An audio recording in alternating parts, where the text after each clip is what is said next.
बिस्मिल्लाहिर्रहमानिर्रहीम।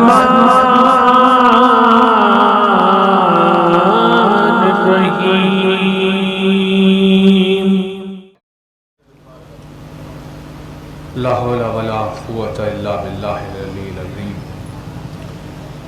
अऊज़ु बिल्लाहि मिनश शैतानिर रजीम। बिस्मिल्लाहिर्रहमानिर्रहीम। अल्हम्दुलिल्लाहिल्लज़ी क़सरत अन रुयतिही अब्सारुन नाज़िरीन व अजज़त अन नातिही अवहामुल वासिफ़ीन। सल्लि अला मुहम्मदिन व आलिहि ताहिरीन व लानतुल्लाहि अला आदाइहिम व क़त्लतिहिम अजमईन। मिनल आन इला क़ियाम यौमिद्दीन। अम्मा बाद फ़क़द क़ालल्लाह सुब्हानहु तबारक व तआला फ़ी किताबिहिल मुबीन व क़ौलिहिल हक़।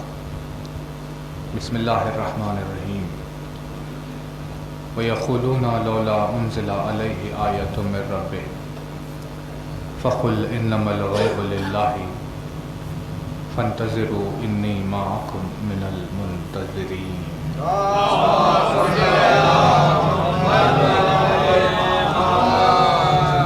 फरमाया साहिब आज़म दर्जात अल्फाज ने, फरमाया मालिक मोअज़्ज़ज़ नुमा अंदाज ने, फरमाया मौलाए कायनात अमीरुल मोमिनीन हज़रत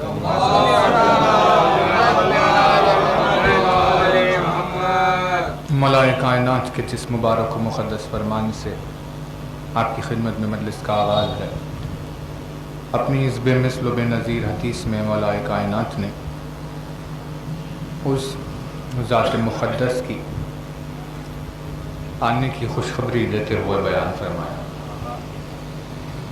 मौला ने अपने इस फरमान में उस हकीकत को ज़ाहिर किया कि जब वो आ जाएगा तो उसके आने से ज़मीन पर क्या असर होगा।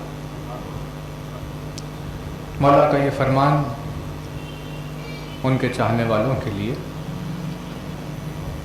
इंतज़ार की तरगीब के खातिर है, जिसमें मौला अपनी तरफ से अल्फाज कहकर अपने चाहने वालों में शौक़ पैदा कर रहे हैं कि वो इंतज़ार करें। जैसे परवरदिगार आलम ने जन्नत की नेमतों का जिक्र किया, कहा कि भाई वो जन्नत आसमानों और ज़मीन से ज़्यादा बड़ी होगी। कहा वो जन्नत जिसमें से तुम्हें कभी कोई बाहर नहीं निकालेगा। कहा वो जन्नत जिसमें खुशगवार वादियाँ,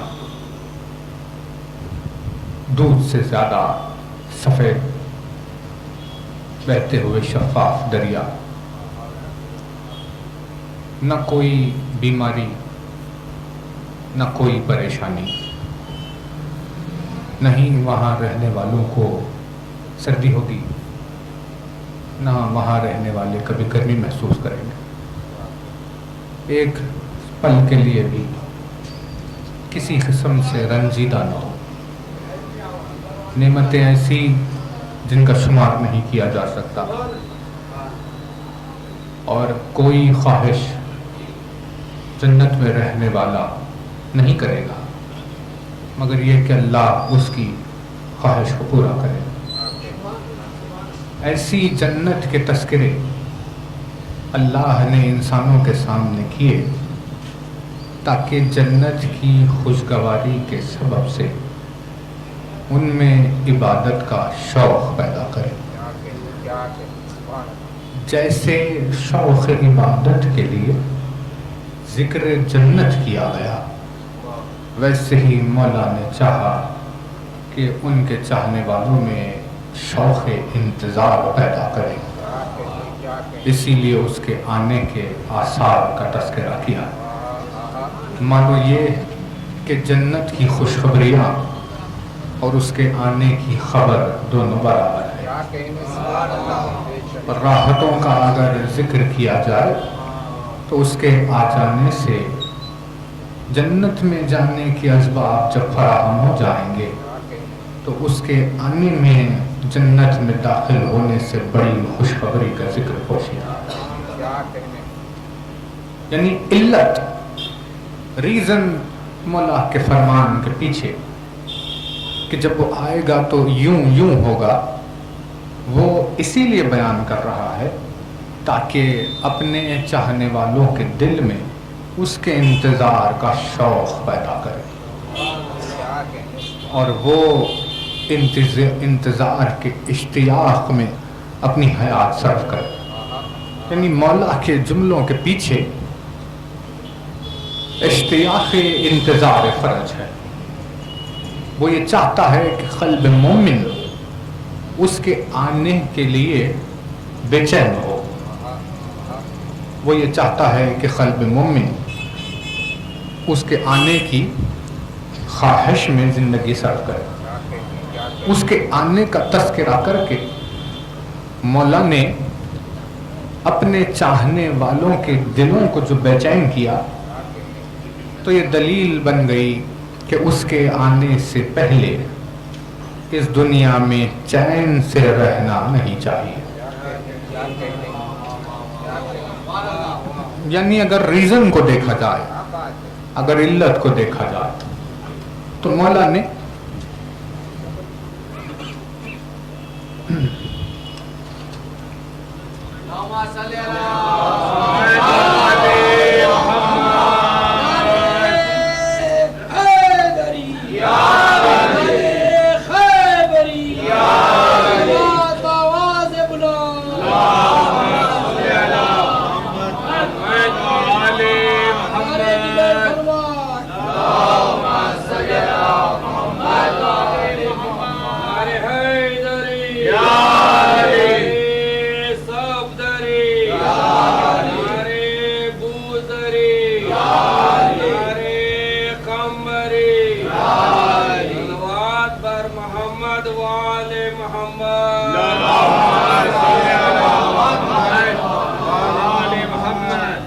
क्या कहने, खुदावंद आलम इस जज्बे ईमानी को सलामत रखे।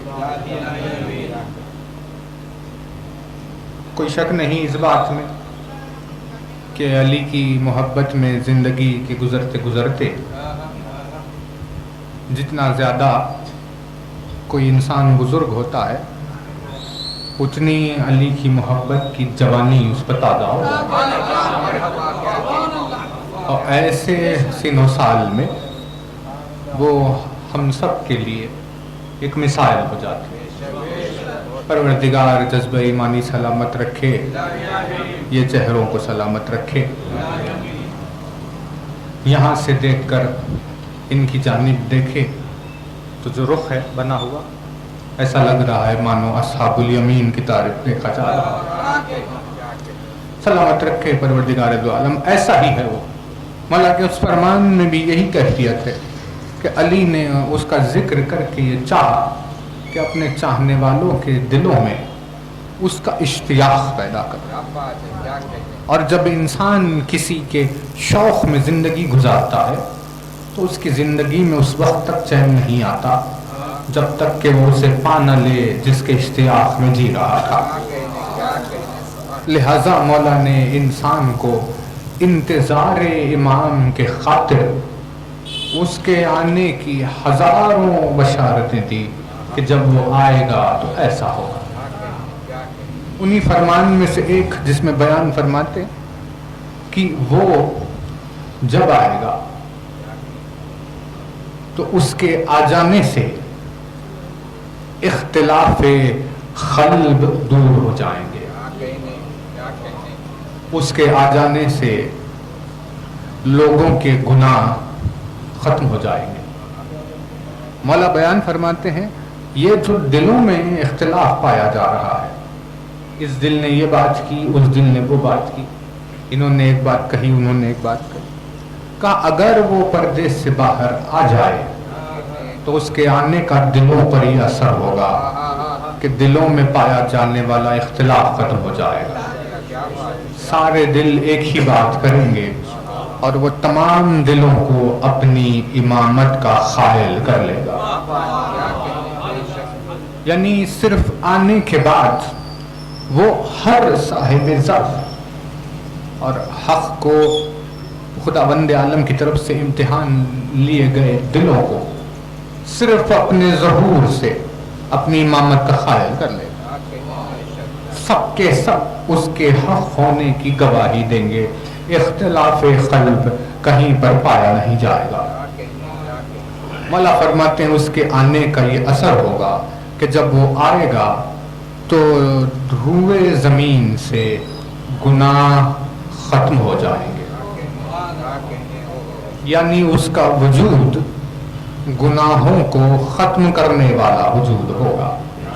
इसीलिए उसकी मोहब्बत को इस मिसाल से बांधा गया कि इसकी मोहब्बत गुनाहों को वैसे खा जाती है कि जैसे आग सूखी हुई लकड़ियों को खा ले,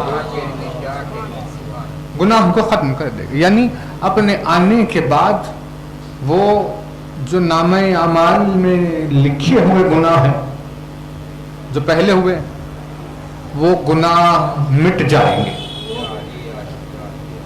भाई एक इंसान है जिसने ज़हूर से पहले गुनाह किए तो उसके ज़हूर का असर ये होगा कि वो अपने ज़हूर से गुजरे हुए गुनाहों को मिटा देगा। ये है गुनाह का नामे अमाल से मिटना। तो यानी गुनाहों के मिटने की दो कैफियतें हैं कि एक गुनाह है नामे अमाल से जो मिटा और दूसरा गुनाह वो है जो किरदार से मिट गया। यानी चोरी करने वाले ने चोरी की, उस चोरी को उसके हिसाब व किताब के नामे अमाल से मिटाया गया।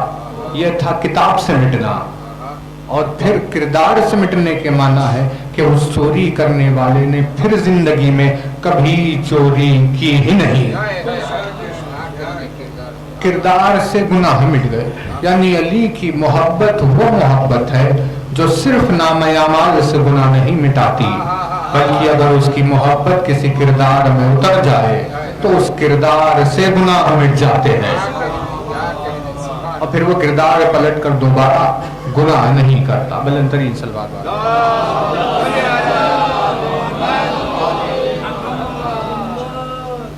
मतलब फरमाते हैं उसके आने के बाद ये असर होगा। लेकिन एक तीसरी कैफियत है गुनाह नामे अमाल से मिटे।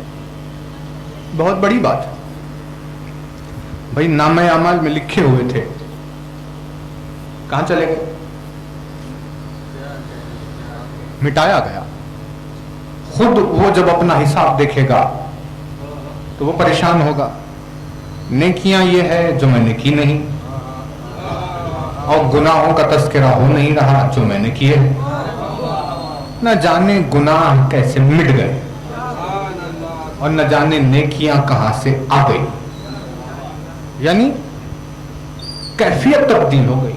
का ये कैसे हो सकता है? का इसकी एक मिसाल आपके सामने, दुनियावी सामने की मिसाल है कि जैसे मिसाल के तौर पर पानी की कोई बूंद, पानी की एक बूंद है जो अपने वजूद में पाक होती है। बादल से जब बरसता है तो वो पानी का खतरा पाक होता है। नीचे गिरा जमीन पर और हो गया मैला, किसी नजासत में गिर गया और हो गया नजिस। यानी उस पानी की बूंद ने अपने वखार को खो दिया। जो ताहिर व पाक था वो खत्म हो गया, अब वो नहीं है। तो तवज्जो है, खुदावंद आलम का करम यह है कि जब कोई पानी जो बादल से गिरकर जमीन में पाई जाने वाली चीजों से मखलूत होकर जब खराब हो जाता है तो उस वक्त अल्लाह उस पानी की बूंद को फेंक नहीं देता कि भाई तू खराब हो चुकी है, तू मैली हो गई है, तुझ में नजासत आ गई है, लिहाजा हम तुझे फेंक देते हैं। खुदा का मिजाज ये नहीं है, बल्कि वो ऐसे इंतजाम करता है कि वो पानी की बूंद दोबारा पाक हो जाए। और उसके निजाम के लिए ये हुआ कि एक दिन सूरज चमकने लगा और सूरज की चमक की वजह से वो पानी की बूंद धुआं बन के उड़ गई। अब जो धुआं बन के उड़ी और फिर बादल की सूरत में आई तो फिर से पाक हो गई। यानी रहमत खुदा का ये आलम है कि वो किसी चीज के खराब होने के बाद उसे फेंक नहीं देता, बल्कि उसे दोबारा जिंदा करने के सामान मुहैया करता है। तो जैसे ये शम्स चमक कर खराब हो चुकी हुई बूंद को दोबारा पाक कर देता है, वैसे ही जब पर्दे से बाहर आकर शम्स इमामत चमकेगा, पर्दे से बाहर आकर जब शम्स इमामत चमकेगा तो उसके नूर के सबब से इस दुनिया में मखलूत होकर खराब हो चुके सारे किरदार दोबारा पाक हो जाएंगे और नामे अमाल से उनके गुनाह मिटा दिए जाएंगे। यह था नामे अमाल से मिटना। लेकिन दूसरी कैफियत है कि नामे अमाल से मिटने के बाद फिर उसके वजूद का मौजज़ा यह है कि अब उस किरदार में वो गुनाह पाया ही नहीं जाता कि वो फिर से कभी करे और फिर मिटाने की नौबत आए। मौला फरमाते हैं यहां वो आएगा और वहां गुनाह दुनिया से खत्म हो जाएंगे।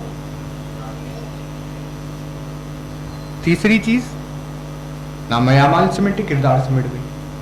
तीसरे है कि हालात दुनिया से गुंजाइश गुनाह को मिटा देना। यानी ये जो दुनिया है आज दुनिया आपको मजबूर कर देती है कि गुनाह करें। दुनिया में बहुत सारी गुंजाइशें पाई जाती है जिसकी वजह से वो नहीं चाहते हुए उसने गुनाह किया। मौला फरमाते हैं हाकिम वो नहीं है जो गुनाह के बाद सजा देता है, फरमाते हैं हाकिम वो है जो गुनाह करने की गुंजाइश को खत्म कर देता है। नहीं, तवज्जो नहीं किया आपने। हाकिम को ये शौक नहीं होता कि किसने चोरी की और मैं उसके हाथ काट दूं। हाकिम उसे कहते हैं जो चोरी करने की गुंजाइश को ही खत्म कर देता है कि हाथ काटने की नौबत ही ना आए। भाई दीन है, शरीयत का रुख अलग है, हम दुनिया समझती कुछ और। चोर के हाथ काटे जाने चाहिए, यही रूल है ना। आप अगर सऊदी में जाकर चोरी करेंगे, किसी ने अगर पकड़ लिया तो हाथ काट दिए जाएंगे, है ना। दुनिया भर में बदनाम हो गया इस्लाम। अभी कैसा मजहब है? ठीक है उसने चोरी की, लेकिन उसका मतलब ये तो नहीं कि उसके हाथ काट दिए जाए। इंडिया की गवर्नमेंट यानी हिंदू गवर्नमेंट कहने लगी पर हम तो ये नहीं कर सकते, चोरी के बदले में 1 साल 2 साल या जो भी सजा है जेल में डालेंगे, फिर वो सजा काट कर बाहर आएगा, हाथ नहीं काटेंगे। क्योंकि हाथ इंसान की इतनी बड़ी कीमती नेमत है कि उसके बगैर उसकी जिंदगी मुहाल हो जाए। ये कह रहा है काफिर, और मुसलमान कह रहे हैं कि हम हाथ काट देंगे। तो आखिर ये फर्क कहां से आ गया, जबकि इस्लाम तो इतना दर्दनाक हो नहीं सकता। तो मौला ने जवाब दिया, मौला फरमाते हैं कि अगर चोर ने अपनी भूख मिटाने के लिए चोरी की, अगर उसे भूख लग रही थी और भूख मिटाने के लिए चोरी की, तो चोर के हाथ नहीं हाकिम के हाथ काटेगा, क्योंकि उसने ये माहौल पैदा किया कि किसी तक रोटी नहीं पहुंची और वो भूख में मजबूर हो गया चोरी करने पर। तो अली ने फरमाया अगर हालात पैदा हो रहे हैं हाकिम की जानिब से तो हाकिम के हाथ काटे जाएंगे। तो मतलब वो ठीक हाकिम नहीं था, वो सही हाकिम नहीं था। अगर ऐसा हो रहा है तो हुकूमत पर सवाल उठेगा। पूरी सवाने हयात यानी पूरी दुनिया की तारीख को सबको उन्होंने देखा।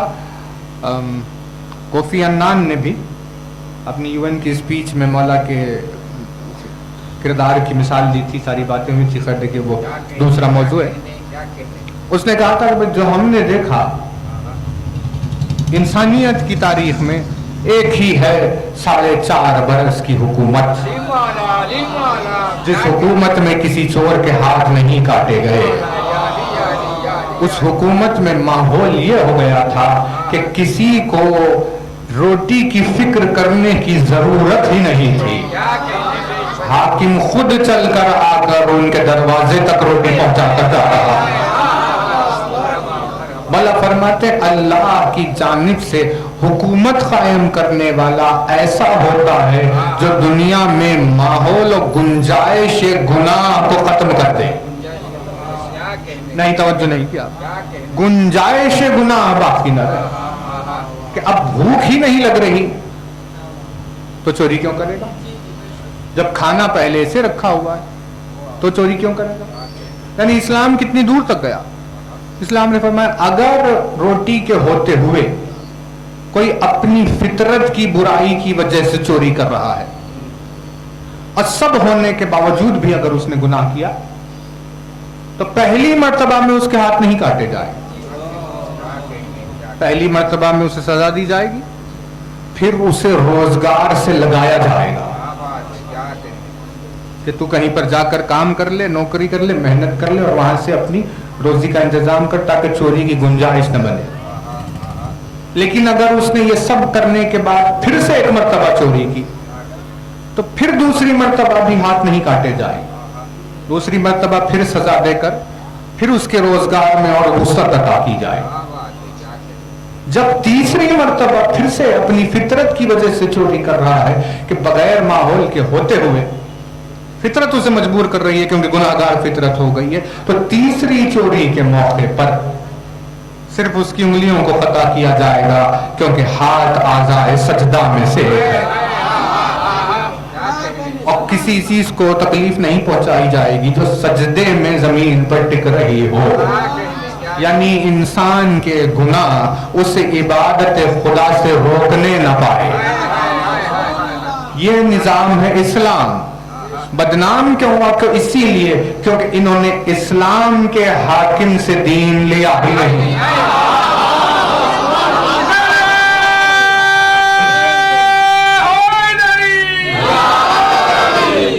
मौला फरमाते हैं कि हाकिम वो नहीं है जो लोगों को ढूंढता हुआ फिरे कि भाई किसने चोरी की, मैं कब हाथ काट दूं।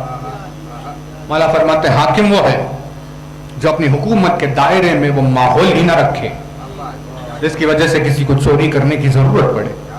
इसीलिए फरमाते हैं जब वो आ जाएगा तो दुनिया से गुनाह मिट जाएंगे क्योंकि उसके आने के बाद उसकी हुकूमत का निजाम ये होगा कि किसी को किसी चीज की फिक्र करने की जरूरत नहीं होगी।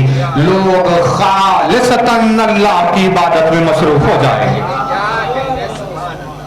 यहां वो आ गया, यहां उसका ये एजाज। पूछा या अली ये बताइए वो कौन है? अली ने जवाब दिया उसके हजारों अलखाब है, उसके कई सौ नाम है, उसमें से उसका एक नाम है मुंतजर।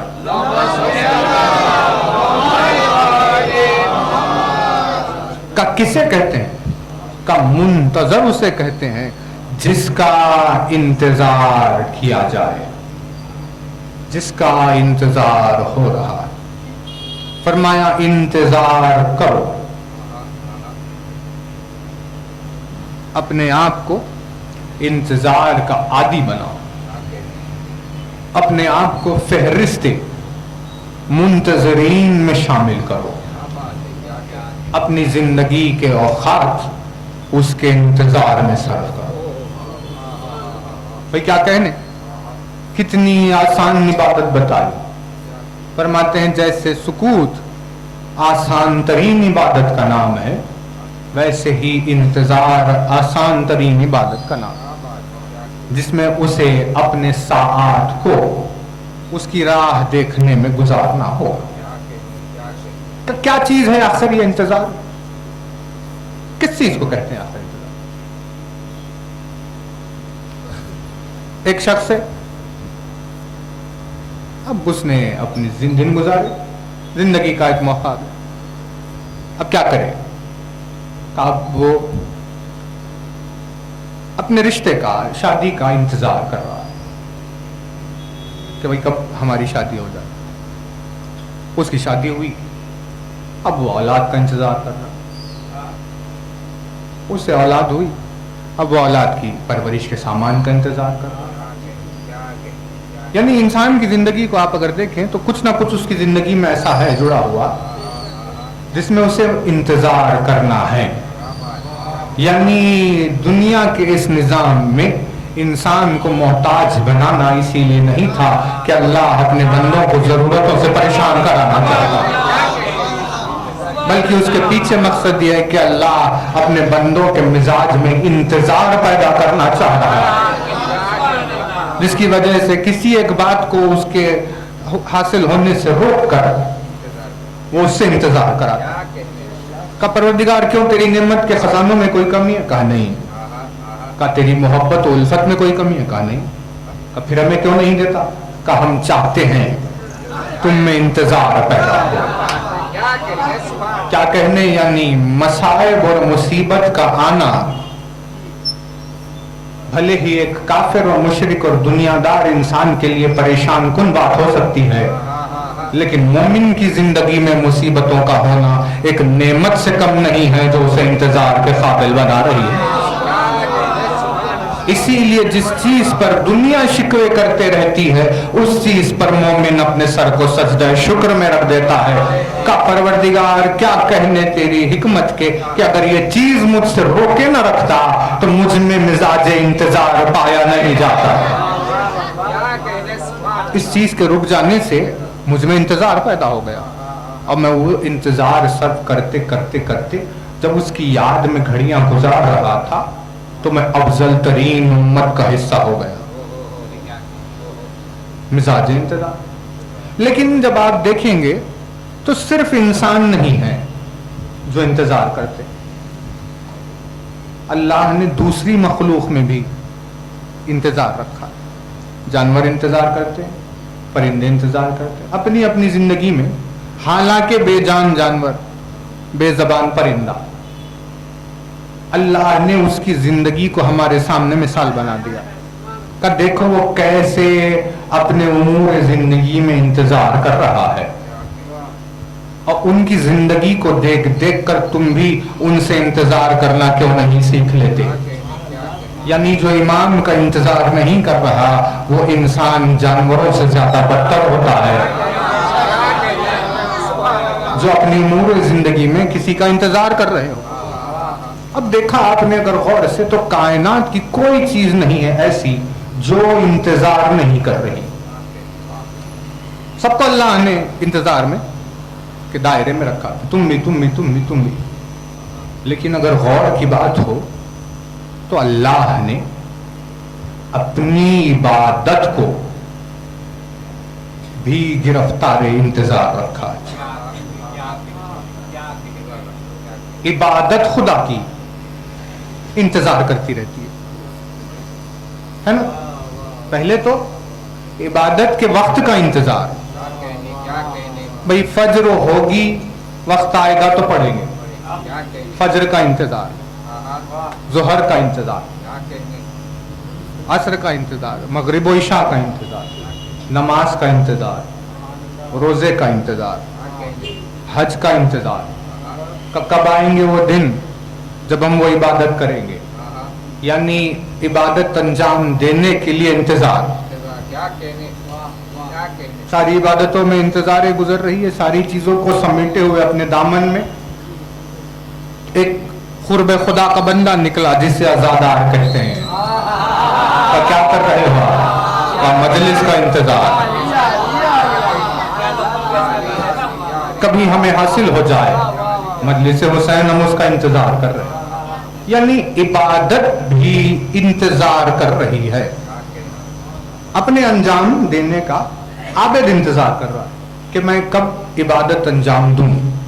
लेकिन जूं ही इबादत अंजाम दे दी जाए, नमाज पढ़ ली गई, रोजा रख लिया गया, हज उसने कर लिया, इबादत हो गई। अब जो हो चुकी इबादत है वो इबादत भी इंतजार करती है। का तू इबादत है खुदा है, तुझे किस चीज का इंतजार? इबादत होने के बाद भी इंतजार कर रही। का इबादत खुदा, आखिर तो किस चीज के इंतजार में मसरूफ है? तो इबादत का जवाब आएगा, मैं कबूलियत का इंतजार कर रही हूँ।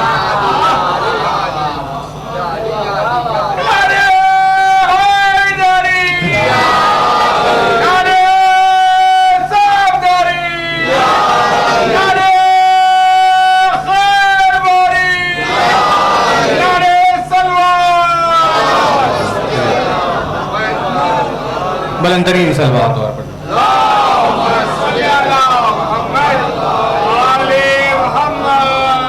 इबादत से अगर आप सवाल पूछेंगे कि ए इबादत खुदा तेरा क्या माजरा है, तो इबादत जवाब देगी कि मैं कबूल होने का इंतजार कर रही हूं।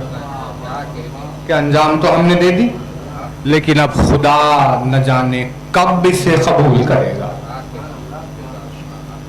इबादतें चल रही है, हमने नमाज पढ़ी, रोजा रखा, हज किया, ज़कात दी, जिहाद कर रहे हैं, जो भी चल रहा है। अब इबादत तो हो गई अंजाम, लेकिन मुतमईन नहीं हो सकते। पूरा माह है मुबारक, एक भी रोजा छोड़ा नहीं, 30 रोजे रहकर रोजेदार हो गए, लेकिन अल्लाह ने कहा मुतमईन नहीं होना है। क्योंकि अगर इबादत के बाद इत्मीनान हो जाता तो फिर इंतजार बाकी नहीं रहता। अल्लाह ने इंतजार के खातिर इबादत के साथ कबूलियत की शर्त रख दी।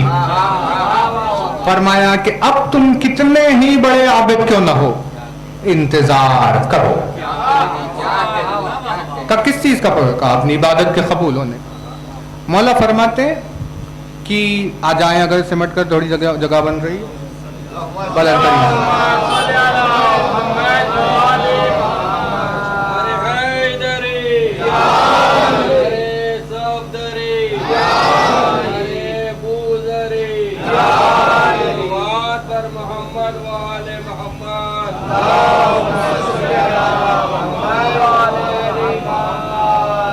बुलंदतरीन सलवात पढ़ते हुए थोड़ा सा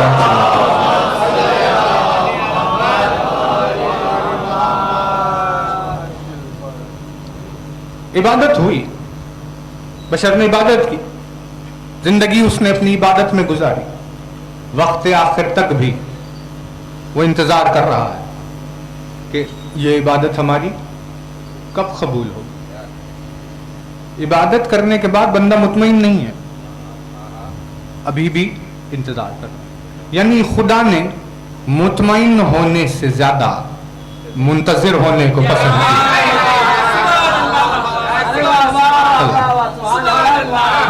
का इतनी जिंदगी पूरी इबादत में गुजार दी, लेकिन मुतमईन न होना। अब भी तुम मुंतजिर ही रहो कि हमारी कबूलियत का इंतजार करो, चाहे ज्यादा हो कम हो, उसकी बहस नहीं। मौला फरमाते हैं वो कम थोड़ी सी इबादत जिसे अल्लाह ने कबूल कर लिया,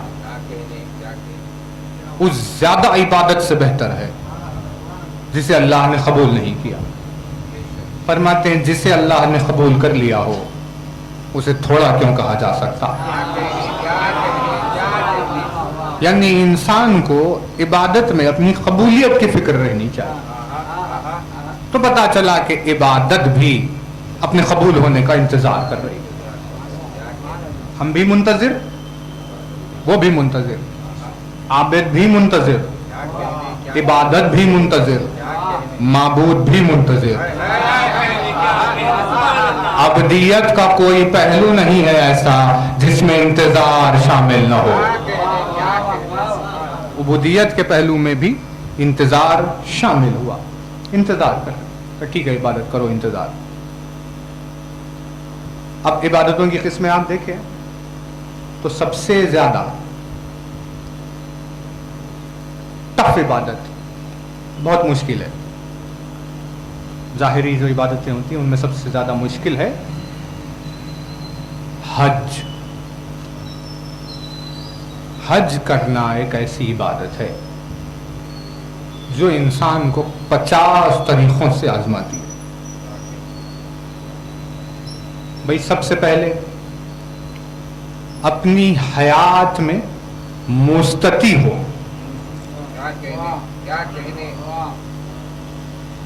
हो जाए, बच्चों की पढ़ाई हो गई, औलाद की जिम्मेदारियां हो गई, शादी वगैरह के खर्चे हो गए, किसी के कोई पैसे वगैरह बाकी है कर नहीं, कर्ज वगैरह सर पर अब कुछ नहीं, घर वगैरह बन गया, कोई जिम्मेदारी तो नहीं आयत खानों पर, आजाद हो गए परवरदिगार। कहा अब तुम हज के लिए मुस्तती हो, और जो नहीं करा यानी एलिजिबिलिटी के लिए 50 बरस गुजर गए कि कब हम हज करने के अहल बनेंगे। कर्जा है सर पर, हज नहीं कर सकते, जिम्मेदारी औलाद की, हज नहीं कर सकते, 50 चीजें हैं जो आपको हज से रोक देती है, कल नहीं हज। पहले मुस्तती तो हो, इस्तिताअत की मंजिल पर आते आते आते आते 50 बरस निकल गए। अब जब आए उस फहरिस्त में तो अजीम तरीन का अपने घर को छोड़ो, अपने घर को छोड़कर दूर दराज से ले गए, दूर दराज सहरा में, गर्मी और तपिश के आलम में मैदान अरफात में बिठा दिया, बस यहीं बैठे रहो, घर नहीं, बार नहीं, कुछ नहीं, सहूलत नहीं, सोने का सामान नहीं, का बस ऐसे ही हम आजमाए। वो जम्मे गफीर में इंतजार करते रहो, ये सिलसिला चला, यहां से वहां भागो, वहां से वहां जाओ, तेजी से ये अमल अंजाम दो, तेजी से वो अमल अंजाम। तवाफ़े काबा के लिए जब जाओ तो एक तवाफ करने जाओ तो समझ में आता है कि काबे का तवाफ क्या है। यूं हमें लगता है हाँ 7 तवाफ तो यूं कर लेंगे, लेकिन जब तवाफ़े काबा पर जाते हैं तो पता चलता है एक एक तवाफ इतना तवील, 7 तवाफ से, यानी उसकी हिम्मत और ज़र्फ को पूरी तरह से जो आजमाए वो इबादत है हज। उन तमाम अरकान से हो कर हज तमाम करके अपनी जिंदगी में अपने आप को अपनी हद तक पहुंचा दिया, आखिरी जहां तक बर्दाश्त कर सकते थे, मुल्क की दूरी को, घर की दूरी को, परेशानियों को, सहूलत, हर लिहाज से आजमाने के बाद हज करके घर को आए। का परवरदिगार क्या आजमाया तूने, इतनी शदीद तरीन मुश्किलों से गुजरे हैं, अब हम ही जानते हैं कि हम पर क्या क्या गुजर गया। हो गया तेरा हज, का हो गया, का कब क्या करें, का अब इंतजार करो, का इतनी बड़ी परेशानियों से, इतने सख्त मराहिल से गुजारने के बाद अब कहता है कि अब कबूल होने का इंतजार करो, चाहे तो हम कबूल करें, चाहे तो हम कबूल ना करें। अगर उसने कहा कि भाई रद्द, तो फिर से हज के मुस्तती होने के लिए उनकी सारी जिंदगी के कितने पहलू निकल जाए। यानी इतनी बड़ी इबादत अंजाम देने के बाद कबूल होने का इंतजार करो, ये है उसका मिजाज। भाई तवज्जो रहे, बस मिजाज की तब्दीली की मजलिस है। इतनी सारी चीजों से, इतनी परेशानियों से गुजरने के बाद जब अपने आप को अपनी हद आखिर तक पहुंचा दी, उसके बाद कह रहा है कि अब उस हज के कबूल होने का इंतजार करो। अब जो नमाज पढ़ी है उसके कबूल होने का इंतजार, जो रोजे रखे हैं उसका इंतजार करो। जितनी भी कोशिश तुमने हमारी तरफ से की है, अपनी तरफ से की, उन सब में कबूलियत का इंतजार। तो हमें पता चला कि इबादत कबूल होने का इंतजार करती रहती। ये है खुदावंद आलम का मिजाज कि इबादत अंजाम दो, इसके बाद कबूल होने का इंतजार करो। ये मिजाज तौहीद है। और अब हम आपकी खिदमत में ये हदीस रख रहे हैं कामिलुज़ ज़ियारत से, जिस कामिलुज़ ज़ियारत की एक हदीस से इरशाद हुआ, बिस्मिल्लाहिर्रहमानिर्रहीम, लो यालमुन नासु मा फी ज़ियारतिल हुसैन अलैहिस्सलाम,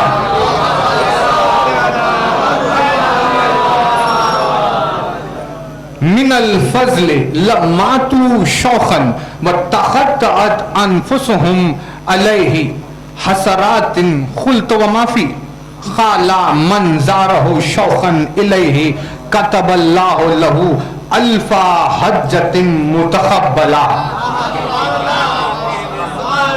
भाई एक हज का मुस्तती होने के लिए जिंदगी गुजार दी, अपनी हद आखिर तक जाकर आया, सारे उमूर अंजाम दिए, हज से परेशान कुन जब उठा पलट कर आया, थका मांदा, क्या हालत थी जब गया था तो क्या था, तब आ गया तो क्या, इतनी सारी कैफियतों के बाद बैठा है कि अब इंतजार करे कि वो कब कबूल करेगा।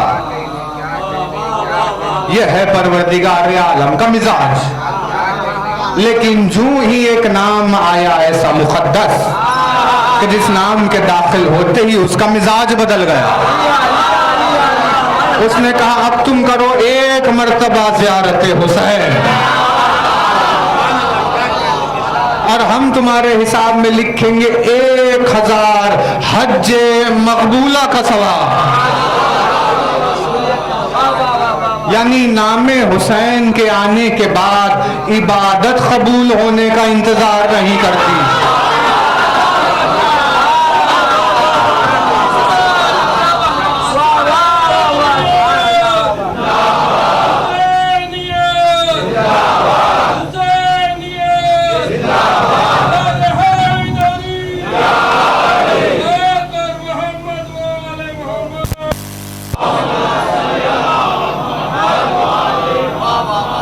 हुसैन के नाम के आ जाने के बाद अब इबादत अपने कबूल होने का इंतजार नहीं करती, बल्कि नाम हुसैन जब आ जाए तो कबूलियत इबादत का इंतजार करती रहती है। यानी अब खुदा से नहीं कहा जाएगा कि परवरदिगार ये इबादत कर रहा हूं तू कबूल कर, बल्कि अब वो अपने बंदों से कह रहा है मैं कबूल कर रहा हूं तू इबादत तो कर।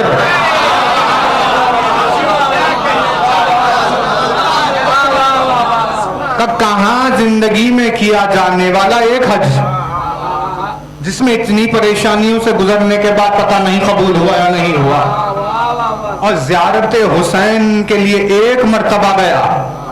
पूरी हदीस आपकी खिदमत में अर्ज करे, बुलंदतरीन सलवात पढ़ दीजिए बारगाह।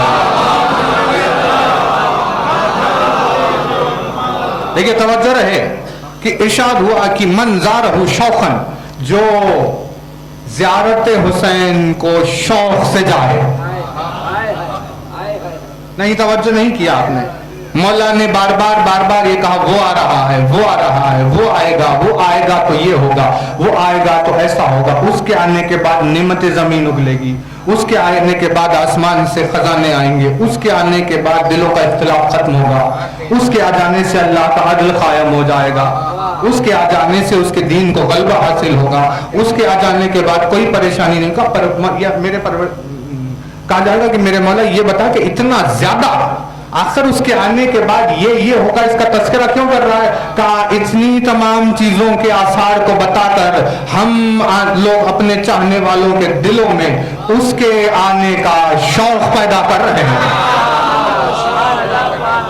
का वही शौक लेकर अगर कोई ज़ियारत हुसैन को चला गया तो इरशाद हुआ कि उसके लिए अल्फा हज्जतिन मुतक़ब्बला, 1000 मकबूल हो चुके हज।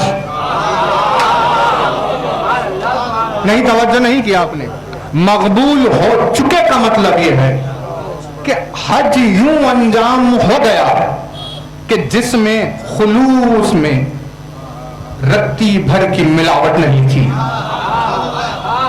किसी अमल से रत्ती भर की लाइमी नहीं थी। समझे? अरकान हज में अगर कोई चीज हम नहीं जानते जिसकी वजह से हमने वो गलत कर दी, हज कबूल नहीं हुआ। नियत के खुलूस में कुछ फर्क आया, हज कबूल नहीं हुआ। सारी गलतियां किसकी हुई? कहा हमारी गलतियों की वजह से परवरदिगार ने कहा ये ठीक नहीं था, रद्द। कबूल हो चुकना मतलब जो हज पर गया खालिस था, जो हज पर गया अरकान का आलिम था, जो हज पर गया वक्त से न पहले था न वक्त के बाद था, जो हज पर गया उसकी कोशिश में किसी तरह की कमी नहीं थी। कहा हम तो ज़ियारत में मसरूफ थे, ये नहीं मालूम कौन हमारी तरफ से ऐसे चला गया जो अरकान हज का पूरा आलिम, खुलूस में पूरा डूबा हुआ, वक्त की ताखीर में एक लम्हा नहीं आता। कहा तुम ज़ियारत हुसैन के लिए आगे बढ़ो, तुम रोज़ा हुसैन पर गिरिया करते हुए रहोगे और वहां हम 1000 फरिश्तों को तुम्हारी तरफ से हज पर भेज रहे हैं। 1000 हज मकबूला व अल्फा उम्रतिन मबरूरा, और 1000 उम्रे व अजरा अल्फ शहीदिन मिन शुहदाए बद्र। जंगे बद्र में शहीद हो चुके 1000 शहीदों का सवाब। इरशाद हुआ व अल्फा साइमिन व सवाब अल्फ सदक़तिन मकबूला, 1000 रोजेदार, 1000 सदक़े जिसे अल्लाह ने कबूल किया, व सवाब अल्फ नसमतिन उरीद बिहा वजहुल्लाह, और वो 1000 सांसें जो सिर्फ इरादा और इश्तियाक वजहुल्लाह कर रखकर गुजरी है। ये तमाम इबादतें एक जगह पहले जमा करो, फिर उन पर हमारी कबूलियत की सनद होगी। और ये सब तुम्हें मिल गया एक ज़ियारत हुसैन में, यानी नाम हुसैन के आने के बाद इबादत कबूल होने का नहीं, कबूल होना इबादत का इंतजार कर रही होगी। यानी ये क्या, ये है परवरदिगार दो आलम में तब्दीली मिजाज। सूरत को बदल दिया, मिजाज तब्दील हो गया। इबादत अंजाम देने के बाद कबूल करने वाला परवरदिगार अपने मिजाज को बदल देता है। कहा पहले हम कबूल कर लेते हैं, अब तुम कर लो। कहा तेरा मिजाज जो बदलता नहीं, उसमें तब्दीली आखिर आई कैसे? का एक नाम है ऐसा जिस नाम के आने के बाद कोई अपने मिजाज पर बाकी ही नहीं रहता। वो नाम है नाम हुसैन। यहां हुसैन का नाम क्या आया कि मिजाज तौहीद बदल गया। अब बदल कर उसका असर ये हुआ कि अब वो बंदों का इंतजार नहीं कर रहा, अब बंदे उसकी रिजा का इंतजार नहीं कर रहे, बल्कि अब वो बंदों का इंतजार कर रहा है। नहीं, तवज्जो नहीं किया आपने। हुसैन का नाम दरमियान में क्या रखा? बंदा हो गया मुंतजर, उसकी जात हो गई मुंतजिर।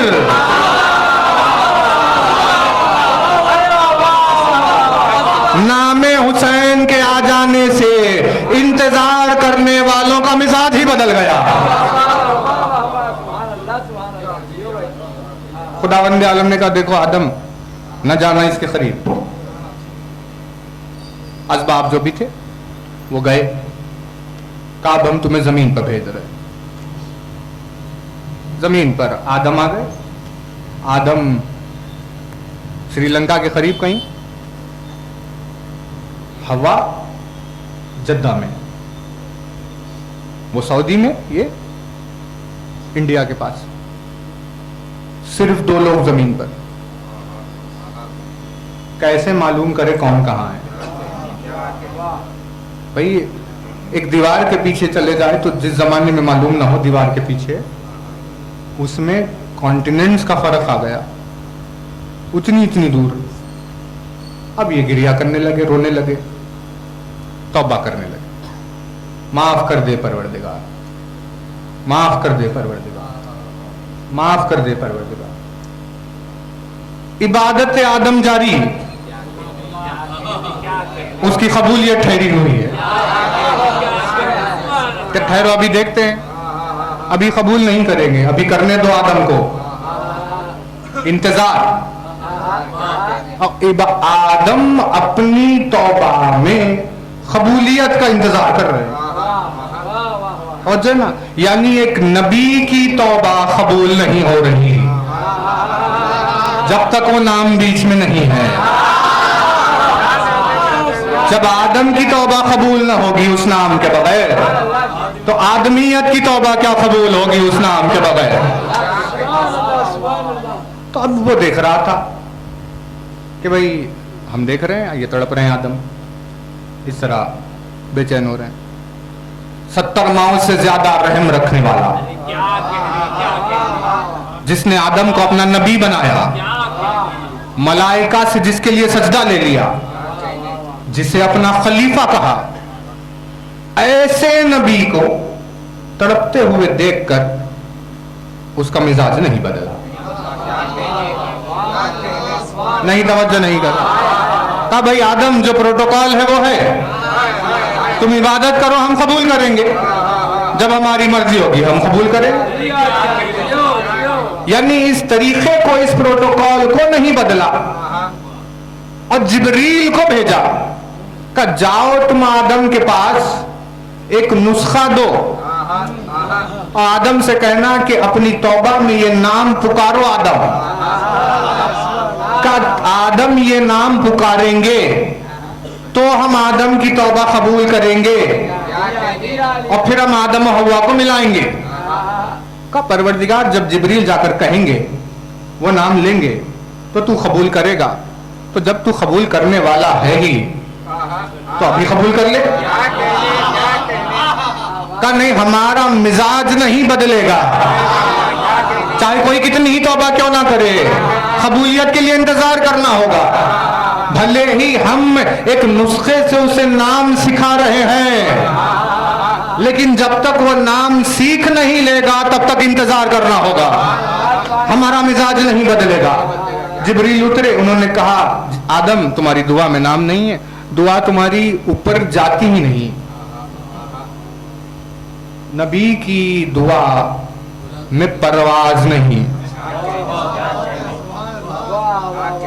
क्योंकि तुम्हारी दुआ में वो नाम नहीं जिस नाम से के बगैर फितरूस को भी परवाज नहीं। हम नाम सिखाई देते हैं, तुम नाम सीख लेना। आदम ने नाम सीखे, अब जो अपनी दुआ में नाम लेकर के आए, तो अब तक आदम की दुआ कबूलियत का इंतजार कर रही थी। नाम के सिखा देने के बाद अब कबूलियत आदम की तौबा का इंतजार कर रही है कि नाम लेके कब मुझे पुकारे और कब मैं माफ करूं। नाम हुसैन आया, आदम मुंतजर, परवरदिगार आलम मुंतजिर, यानी मिजाज बदल गया। नाम हुसैन क्या आया, मिजाज बदल गया। मौला ने अपने जुमले में अपनी मोहब्बत से मिजाजों को बदल दिया। क्या फरमाते हैं, देखिए एक मिसाल जो मौला ने बयान की। अमीर तरीन कौन है, जिसके पास दुनिया भर की दौलत हो। फकीर कौन है, जिसके पास कुछ ना हो। यही है ना रूल, कुछ ना हो फकीर, सब कुछ हो अमीर। मौला फरमाते हैं जिसके मिजाज में खिनात है, वो रास्ते पर झोपड़ी में बैठा हुआ है लेकिन अमीर। जिसके मिजाज में लालच है, वो महल के खजाने के पहलू में है लेकिन फकीर। कहा भाई ये क्या हुआ, जिसके पास कुछ नहीं है, अली कह रहे हैं वो अमीर, खिनात ने उसे अमीर बना दिया। जिसके पास सब कुछ है, अली ने कहा वो फकीर, लालच ने उसे फकीर बना दिया। यानी अली की उल्फत के आते ही फकीर अमीर हो गया और अली की मोहब्बत से दूर क्या हुआ, अमीर फकीर हो गया। मिजाज था दौलत के एतबार से नापने का, लेकिन मिजाज बदल गया कि अब देखेंगे कि हम नामे जनाबे अमीर से कौन कितना अमीर है। ये थी मिजाज की तब्दीली। तो जो ना ऐसा ही एक वाकया गुजरा ना, जैसे मिसाल के तौर पर कुरान ने एक किस्सा बयान किया, जनाब इब्राहिम का किस्सा। उस किस्से में यह है कि इब्राहिम की सुन्नत ये थी कि वो अकेले खाना नहीं खाते थे, दस्तरखान बिछाते थे, किसी का इंतजार करते थे, कोई आए तो हम खाए। आया एक शख्स, निवाला उठा लिया और खाने लगा। इब्राहिम ने कहा आपने अल्लाह का नाम नहीं लिया, बिस्मिल्लाह कहा नहीं। उसने कहा भाई मैं मानता ही नहीं उसे, तो मैं उसका नाम क्यों लूं। खुदावंदे इब्राहिम ने उसे अपने दस्तरखान से उठाया, कहा भाई जो खुदा को नहीं मानता उसके लिए यहां जगह नहीं है, ये कहकर भेज दिया। वो बाहर क्या गया, जिब्रील जिब्रील ने कहा कि इब्राहिम खुदा तुमसे नाराज हो गया। कहा क्यों। कहा तुमने अपने दस्तरखान से उसे उठा दिया। कहा वो तो उसका नाम नहीं लेता था, उसकी मोहब्बत में मैंने उठाया। उसने कहा, जिब्रील ने कहा कि इब्राहिम तुम्हें अब पता चला है कि वो अल्लाह का मुनकिर है, लेकिन उसे तो हमेशा से पता था कि वो उसका मुनकिर है, फिर भी वो उसे खाना खिला रहा था। आज उसने चाहा कि तुम्हारे दस्तरखान पर खिलाए, तो तुमने अल्लाह के बंदे को उठा दिया। लिहाजा हम राजी नहीं है जब तक वो तुमसे राजी ना हो जाए। ये परवरदिगार आलम का मिजाज चला। कहा भाई एक वाक़या ऐसा बयान करते हैं, हम अपने मिजाज को बता। दस्तरखान बिछा हुआ है, खाना रखा हुआ है, इब्राहिम कर रहे हैं इंतजार। तवज्जो, यानी इबादत में, जिंदगी के मुश्किलों में और आपस में दोस्त व अहबाब की मुलाकातों में भी इंतजार शरीक हो गया। इंतजार चल रहा था, कभी आए। इब्राहिम ने देखा 2 लोग आए। कहा कि भाई खाने के वक्त आ गए, क्या कहने आपके। देखा अनजान चेहरे, जाने पहचाने लोग नहीं थे। उन्होंने कहा हमारी ये सुन्नत है कि हम अकेले खाते नहीं, आप आ गए हैं तो बैठ जाइए। तो उन दोनों ने कहा, इब्राहिम हम यहां तुम्हारे साथ खाना खाने नहीं आए। 2 लोग घर में आए, घर वाला इसरार कर रहा है। उन्होंने कहा हम खाना खाने नहीं आए। कहा क्यों आए। कहा हम खुदा की बारगाह के मलक है, हम यहां इसीलिए आए हैं कि तुम्हें एक बेटे की बशारत दे। हम तुम्हें एक बेटे की बशारत। इब्राहिम ने कहा भाई हम ज़ईफ हो गए। उन्होंने कहा आप फिक्र न कीजिए, उसकी मर्जी जो है वही होगा। बेटे की बशारत दे दी। इब्राहिम खुश हो गए कि भाई हमें औलाद होने वाली है। कहा इतनी बड़ी खुशखबरी आपने हमें दे दी, अब तो दोने वाले खा लीजिए। तो उन दोनों ने कहा इब्राहिम हम हकीकत में खाना खाते ही नहीं, चावल और गेहूं और रोटी और सालन, ये सारी चीजें, ये खाने का मलाइका का मिजाज नहीं है। लिहाजा हम तुम्हारे साथ दस्तरखान पर नहीं बैठ सकते। ये था मलाइका का मिजाज दरवाजे इब्राहिम पर। लेकिन जैसे ही दरे सैयदा के सामने आए, तब मलाइका का मिजाज बदल गया। वहां इब्राहिम बुला रहे थे, अपना रौब दिखा रहे थे। यहां किसी ने उन्हें बुलाया भी नहीं, बिन बुलाए मेहमान बनकर आ गए और कहने लगे भूख लग रही है, कोई रोटी खिला दे। जैसे ही सैयदा का नाम आ गया, बदल गया मलाइका का मिजाज। इब्राहिम के इसरार पर इनकार क्यों ना, वो हैरत में पड़ गए, भाई ये तो अजीब बात है। तो इब्राहिम ने पूछा ये बताइए क्या आप लोगों को भूख लगती नहीं। तो फरिश्तों ने कहा लगती तो है इब्राहिम, का जब भूख लगती है तब क्या करते हैं? का जब भूख लगती है तो हम कहते हैं अल्लाह अकबर, जब भूख लगती है तो हम कहते हैं अल्हम्दुलिल्लाह, जब भूख लगती है तो हम कहते हैं सुभान अल्लाह। हम उसकी तस्बीह पढ़ते हैं, हमारी भूख मिट जाती है। उन्होंने ये जवाब दिया, यानी ये जुमले आपने, ये अल्फाज आपने कहीं सुने, अल्लाह अकबर, अल्हम्दुलिल्लाह, सुभान अल्लाह। आखिर ये मुंतजिर की जिंदगी में आते कहां हैं? गोया ये कि वो नमाज का इश्तियाक नहीं, तस्बीह का इंतजार कर रहा है।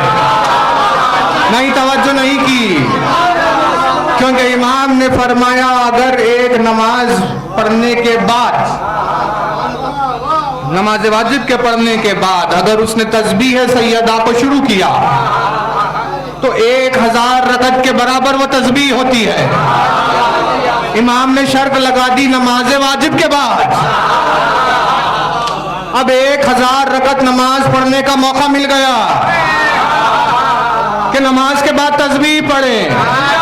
तो वो नमाज का इंतजार कर रहा था कि कब तस्बीह पढ़ेंगे, यानी हकीकत में वो तस्बीह का इंतजार कर रहा है जिसने उससे नमाज भी पढ़वा दी। नहीं नहीं, तवज्जो नहीं की। जो मोहब्बत अहले बैत का मुंतजिर होता है वो मोहब्बत उसे आबिद भी बना देती है।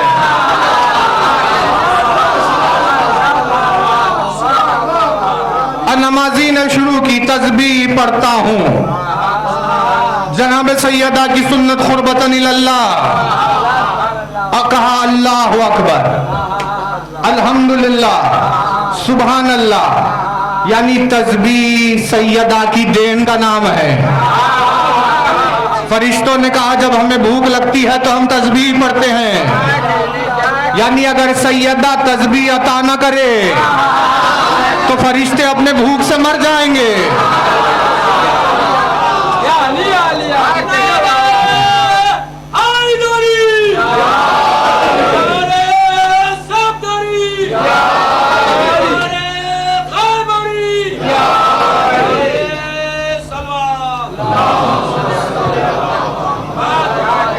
सैयदा की अगर तस्बीह तालीम करदा तस्बीह ना हो तो मलाइका भूख से मर जाएंगे।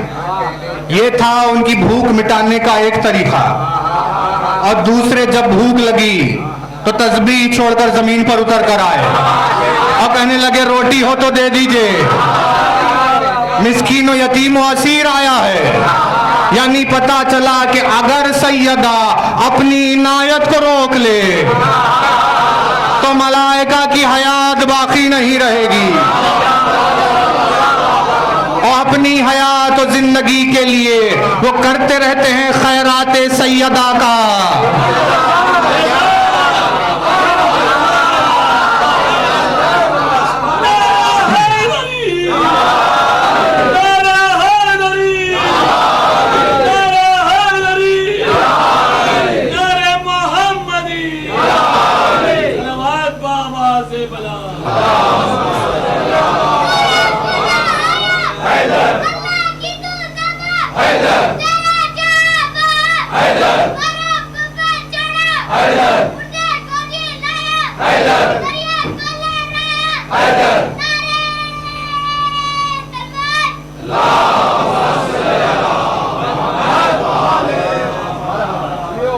इनायत सैयदा ना हो तो मलकूत की जिंदगी खत्म हो जाएगी। वो अपनी हयात के लिए करते रहते हैं उसकी खैरात का इंतजार, जिसकी अता के बगैर मलाइका की जिंदगी नहीं, उसकी मोहब्बत के बगैर इंसान की इबादत का क्या जिक्र किया जाएगा। यानी फरिश्तों के मिजाज में तब्दीली आ गई। जो कभी खाना नहीं खाते थे वो बदल गए। तो मिजाज है उसका मिजाज, देखिए मलकुल मौत का मिजाज, जिब्रील का मिजाज, सुनते हैं किसी की? हुक्म दिया बादशाह वक्त ने, जो नबी भी है, कि मैं ऊपर जाकर देख रहा हूं बाउंड्री अपनी हुकूमत की, कोई आने न पाए, ये कह कर गए सुलेमान। और वो बादशाहत के रोब में खड़े होकर लकड़ी का सहारा लिए हुए, टेका लिए हुए दिख रहे थे बाउंड्री। किसी की आहट महसूस हुई। नबी है, बादशाह है, जिन्हों हवाओं पर हुकूमत है, कितना दबदबा जलाल नहीं होगा। यूं ही उधर देखते हुए सुलेमान ने कहा, कौन है? कहा नहीं था मैंने कि कोई आने न पाए। आवाज आई कि हम आने के लिए इजाजत के मोहताज नहीं हैं। पलट कर देखा,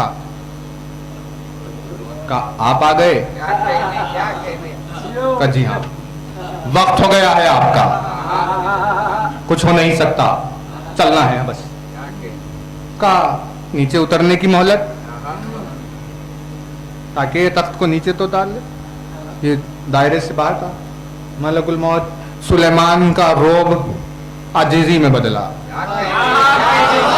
मलकुल मौत की आजिजी रोब में बदल गई। मलक मौत लगा नहीं हो सकता। का इतनी मोहलत दे के बैठ जाए? का नहीं हो सकता, जिस सूरत में है वैसे ही लेकर चले गए। मिजाजे तौहीद है कि बस चले गया अगर कोई तो फिर पलट कर नहीं आएगा। यह है उसके निजाम का मिजाज। अब आकर कौन ले गया था ये तो बड़ा राज है, लेकिन लेटे हुए थे सलमान। अब कहीं से सवारी अली आई, का जाने वाले पलट कर नहीं आते। अली की ताजीम में उठ के बैठ गए। का कैसे उठते हो सलमान? का क्या करें? हम यहां से वहां मुंतकिल होने के मौके पर अपनी बरकतों के खातिर उस चेहरे का कर रहे थे इंतजार। अली का नाम आते ही तौहीद का मिजाज बदल गया। का या अली तेरी ताजीम के लिए अगर उठ रहा है, भाई देखिए जो प्रोटोकॉल है, जो रूह कौन लेकर जाएगा? मलकुल मौत एक बार लेकर चला गया। कौन उससे रूह छुड़ाए? कौन फिर रूह को जिस्म में पहुंचाए? फिर से कौन रूह ले जाए? मिजाज तौहीद बदल जाए अली के नाम से। कहा अली का नाम नहीं है, तुम्हारी इबादतों में तुम करते रहो हमारी कबूलियत का इंतजार। अगर अली का नाम आ जाएगा, अब हमारी कबूलियत करेगी, तुम्हारी इबादत का इंतजार। मिजाज बदल गया। भाई ऐसे ही फरिश्तों को किसी चीज की जरूरत नहीं, कोई पूछताछ नहीं, कुछ नहीं। खुदावंद आलम ने उन्हें एनर्जी बनाया है, मैटर नहीं है वो एनर्जी, है ना, वजूद अलग। जैसे यहाँ सिग्नल आ गया फोन का, दरवाजा बंद, दीवार बंद, सब बंद, कैसे आ गए आप? फोन में सिग्नल आ गया, आप बात कर रहे हैं, का मैटर नहीं है, एनर्जी आ जाती है। वैसे ही मलाइका जहां चाहे वहां आ गए। अरे भाई कुछ तो लिहाज करो। का नहीं, नबी खुदा कहो, उसके हुक्म के आगे हम क्या करें? कुछ नहीं कर सकते, जाना पड़ेगा।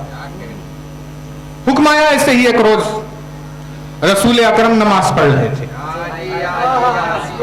आसमान की जानिब चेहरा, खुदावंद आलम ने ऐलान किया, हम समझ गए कि आप ऊपर क्यों देख रहे हैं।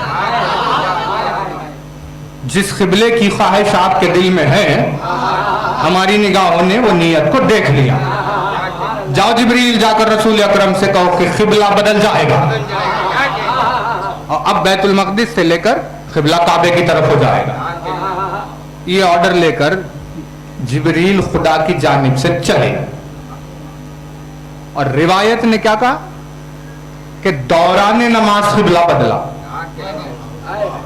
रसूल नमाज पढ़ रहे थे, उधर रुख करके जिब्रील बीच नमाज में बात करने आ गए।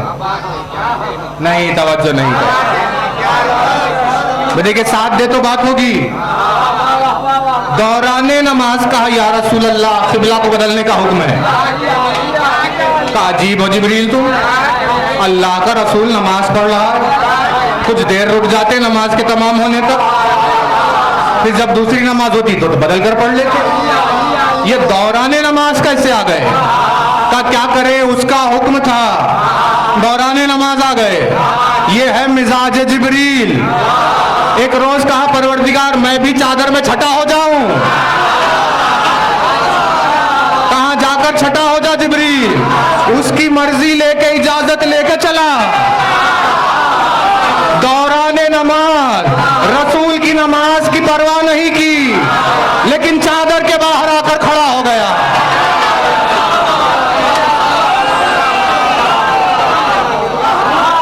का इजाजत देता हूं। अब वहां से इजाजत लेकर निकले थे, फिर पूछने की क्या जरूरत? का दरबारे सैयदा पर बदल जाता है मलकूत का मिजाज।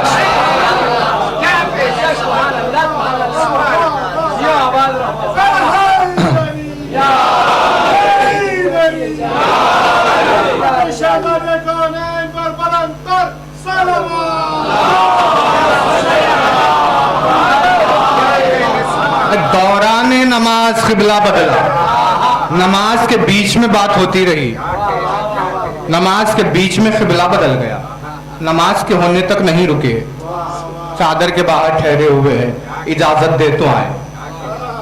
दरबार सैयदा पर बदला मलक का मिजाज। सारी बातें हुई, रसूल ने पूछा क्या है? कहा वही लेकर आया हूँ। कहा क्या वही है? कहा क़िबला बदलना है। कहा ठीक है, किधर रुख करेंगे? कहा काबे की तरफ। चेहरा बदल कर पूरा काबे की तरफ हो गया। इतनी सारी बातें होगी, रसूल की नमाज नहीं टूटी। अली ने अपनी हाथ को बढ़ाकर अंगूठी क्या साहिल को दी। अली की नमाज पर 50 सवालात हुए। यानी अदावत अली इंसान को कितने हकायक से अंधा कर देती है। खुदावंद आलम ने दौराने नमाज क़िबला की तब्दीली का हुक्म देकर बता दिया कि अगर इस नबी का वसी दौराने नमाज ज़कात दे रहा है तो उसकी नमाज पर सवाल न किया करे। भाई तब्दील हो गया था मिजाज, कोई बुलाया नहीं और सवाल लेकर आ गए रोटी का। एक दिन कहा यतीम हूं, रोटी दी। एक दिन कहा मिस्कीन हूं, रोटी दी। एक दिन कहा असीर हूं, मिस्कीनों व यतीमों वैसे, मिस्कीन यतीम और असीर, रोटियां दी। पहले बैठे अथार तो रोजे से थे, साहिल को देखा, भाई इनका दरबार है, जिसका नाम दाखिल होती इंतजार खत्म। कहां साहिल को इंतजार करने देते। यहां सवाल किया, वहां अता हो गई। फरिश्ते लेकर गए, कुरान ने बयान किया, सूरह दहर में आई। सबने तो दी, फिजा ने भी रोटी दी।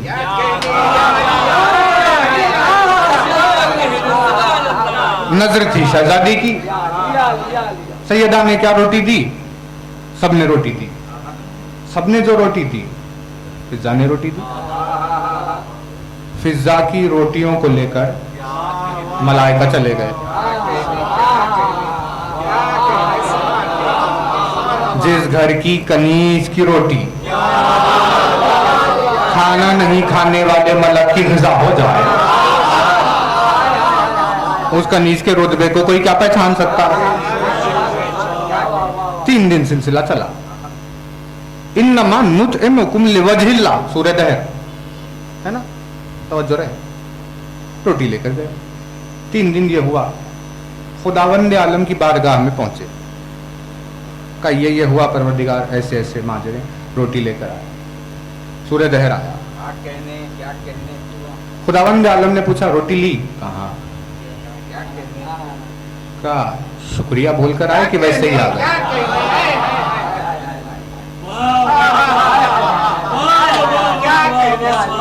खुदावंद आलम मलाइका से पूछ रहा है, जो रोटी लेकर वहां से चले थे तो वहां तुमने शुक्रिया कहा था कि नहीं? जिब्रील, मीकाईल, इसराफील, मिस्कीन, यतीम, असीर,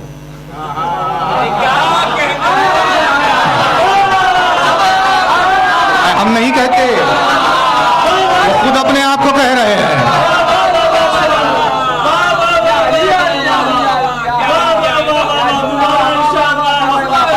उन्होंने अपने आप को कहा, हम जिब्रीलो इसराफीलो मिकाइल नहीं, मिकाइलो इसराफील नहीं, मिस्कीनों यतीमों असीर है। खुदावंद आलम ने कहा मिस्कीनों यतीमों और असीरों को बगैर शुक्रिया के पलटना जेब नहीं देता।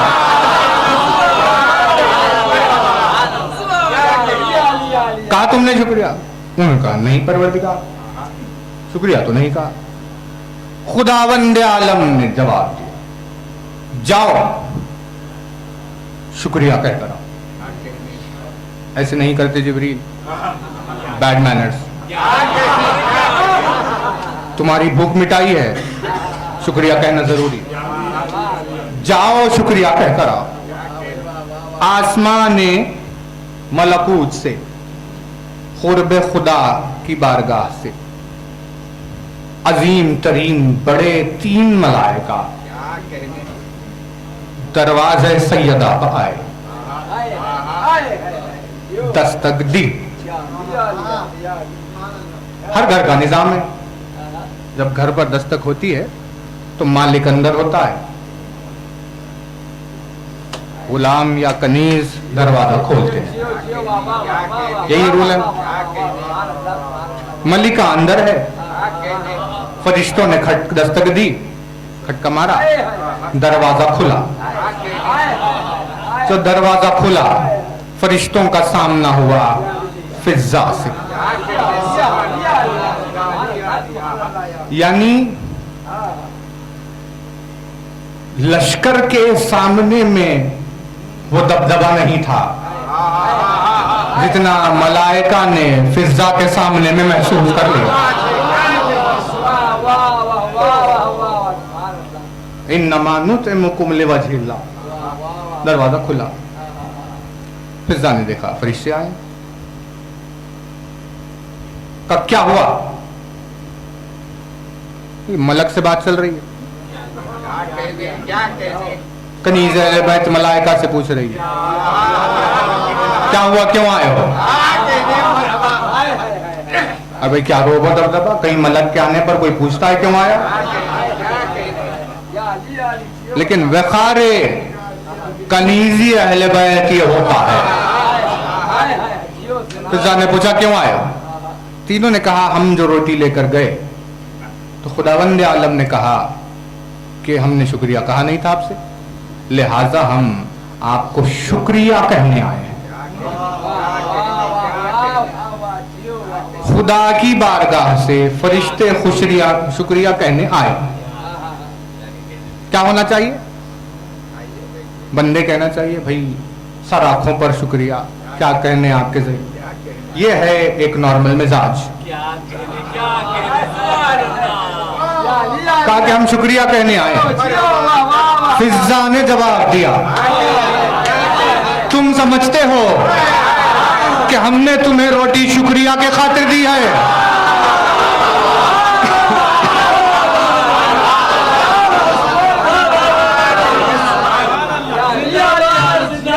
क्या तुम ये समझते हो कि हमने तुम्हें रोटी इसीलिए दी है कि बदले में तुमसे शुक्रिया सुने? अब फरिश्ते शुक्रिया कहने आए हैं, सुन लेतिया।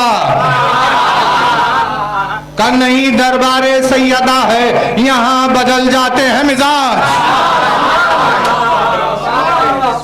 का हमने तुम्हें रोटी इसीलिए नहीं दी कि तुमसे शुक्रिया चाहते हैं, बल्कि हमने जिसे भी आज तक खाना खिलाया है उसके पीछे बस एक ही वजह है, इन्नमा नुतइमुकुम लिवजहिल्लाह।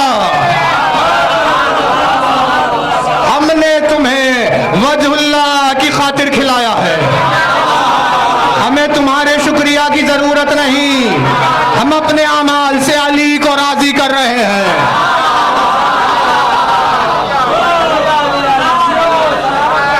हम तुम्हारे शुक्रिया के नहीं, अली की रज़ा के मुंतज़िर है।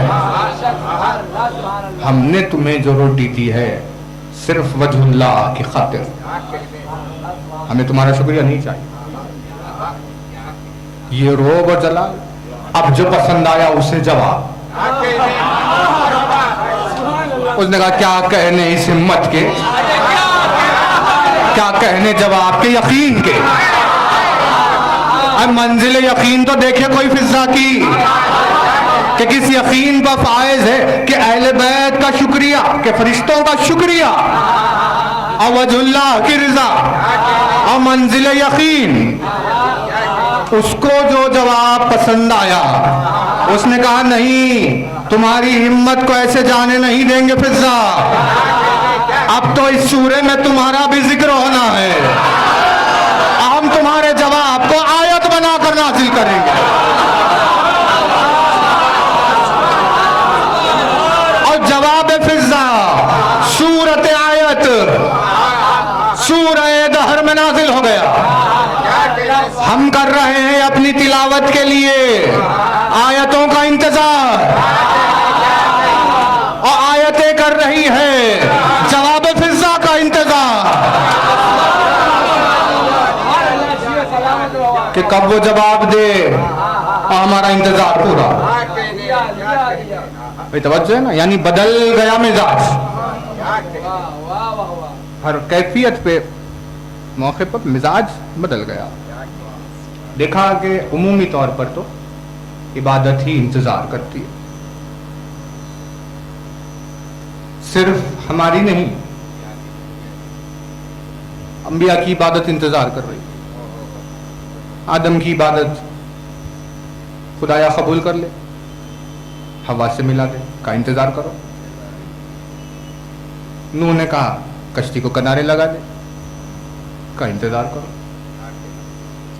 भाई अंबिया है, अंबिया का इबादत भी मुंतजिर होती है। बस नतीजा कलाम है। ये तो अंबिया का तस्करा चल रहा है, सैयदुल अंबिया की इबादत जिसका इंतजार करे क्या होगा उस नाम का वक़ार, जिसका इंतजार सैयदुल अंबिया की इबादत कर रही है।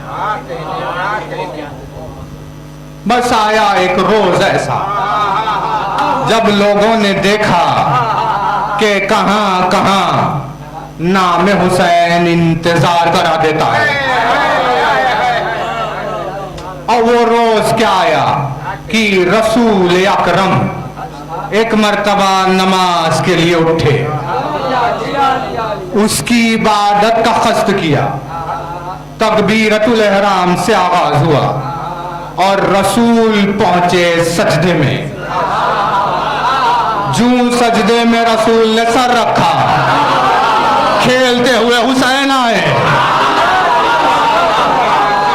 गोया ये कि मेराज नबी अपनी मेराज का इंतजार कर रही थी, और बचपन के अय्याम में खेलते हुए आलम सजदा में दोष रसूल पर सवार हो गए। नहीं, तवज्जो नहीं कर रहे। सैयदुल अंबिया की मेराज नमाज, सैयदुल मुरसलीन की नमाज नहीं, नहीं, आपकी हमारी नमाज नहीं, सैयदुल मुरसलीन की नमाज, सैयदुल मुरसलीन की नमाज का सजदा, मेराज की मेराज की मेराज। किसकी इबादत? बशर की इबादत नहीं, मखलूकात की ये दूसरी इबादत नहीं, रसूल अकरम की इबादत। सजदे में सर रखा और हुसैन का बचपन, जिस पर अभी हुक्म शरीयत आया ही नहीं, वो अय्याम। भाई बचपन में हुक्म शरीयत नहीं, उन दिनों में जो साहिब शरीयत है उसकी मेराज के सजदे में हुसैन आकर शरीक, सजदे में सर रखा, हुसैन दोष रसूल पर आ गए। सजदा चल रहा है। वो रसूल जो अपनी नमाज में अगर आ जाए कुछ भी महसूस नहीं करता, सजदे की मंजिले यकीन में रसूल ने महसूस कर लिया हुसैन आ गया है। नमाज का रंग बदलने वाला था, नमाज का रंग तब्दील होने वाला था। ये वही रोज था कि जिस रोज कर रही थी नमाज हुसैन का इंतजार। नामे हुसैन ने करबला के मैदान में इंतजार को पूरा किया। दीन खुदा कर रहा था, ख़याम हुसैन का इंतजार। सजदे में रसूल के दोष रसूल पर हुसैन। पूरे आलम कौनो मकान से बेपरवाह जो नमाज की हालत में हो जाए, उसने मंजिले यकीन से गुजरते हुए सजदे में आमद हुसैन को पहचान लिया। पुष्ट पर हुसैन, सजदे में रसूल। जिक्र सजदा शुरू हुआ।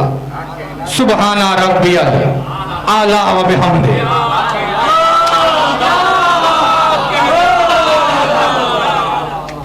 तो अब सुन्नत क्या है? 3 मरतबा तकरार हो सुन्नत नबवी का सुबहाना रब्बियल आला व बिहम्दे, सुबहाना रब्बियल आला व बिहम्दे। 3 मरतबा जिक्र सजदा हो गया। मंजिले यकीन में रसूल की तवज्जो सजदे से हुसैन की तरफ चली। नहीं, तवज्जो नहीं कर रहे, उतरे या नहीं। पता चला कि हुसैन नहीं उतरे।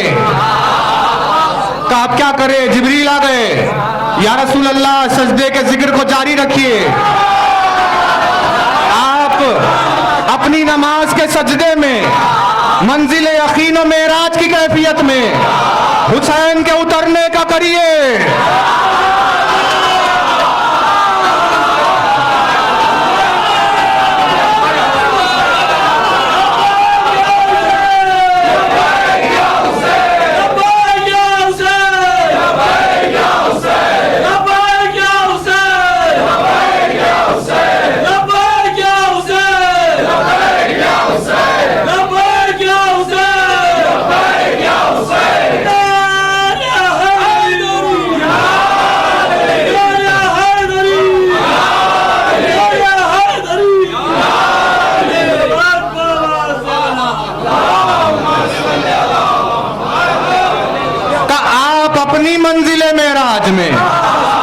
इबादत खुदा के दरमियान करिए हुसैन के उतरने का।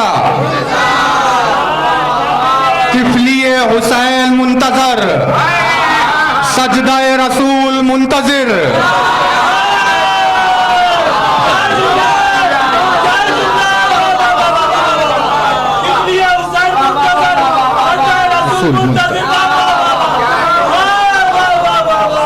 हुसैन का बचपन मुंतजर, रसूल का सजदा मुंतजिर। एक मर्तबा आगे बढ़े, रसूल ने कहा सुबहान रब्बियल आला व बिहम्दे। जब कह रहे थे सुबहाना रब्बियल आला व बिहम्दे, रसूल खो गए उसमें।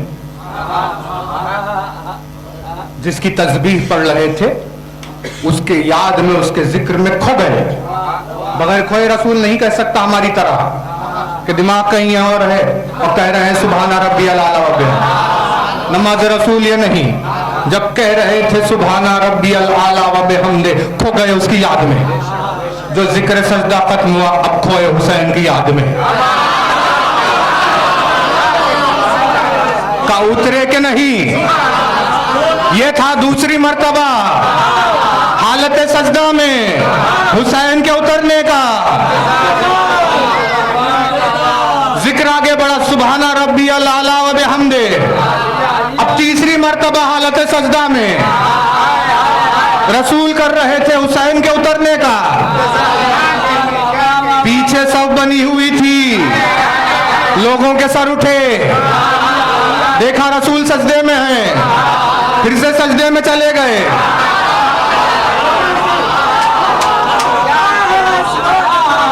कहा हम भी करते हैं इनके साथ।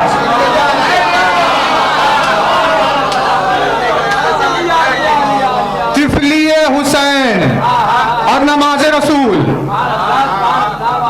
एक बार, दो बार, तीन बार, चार बार, 5, 6, 7, 8, एक एक मर्तबा कह रहे हैं सुबहाना रब्बियल आला व बिहम्दे।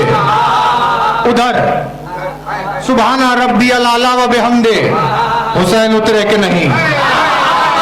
सुबहाना रब्बियल आला व बिहम्दे, हुसैन उतरे कि नहीं? सजदा रसूल से पूछे कोई, जो वज़्न सुबहाना रब्बियल आला व बिहम्दे का है, वो वज़्न नाम हुसैन है।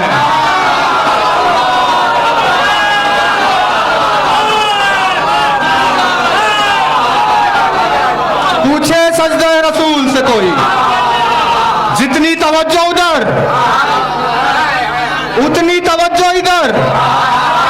हालते नमाज में दो यकसा तवज्जुहात नहीं होती। बदल गया मिजाजे परवरदिगार।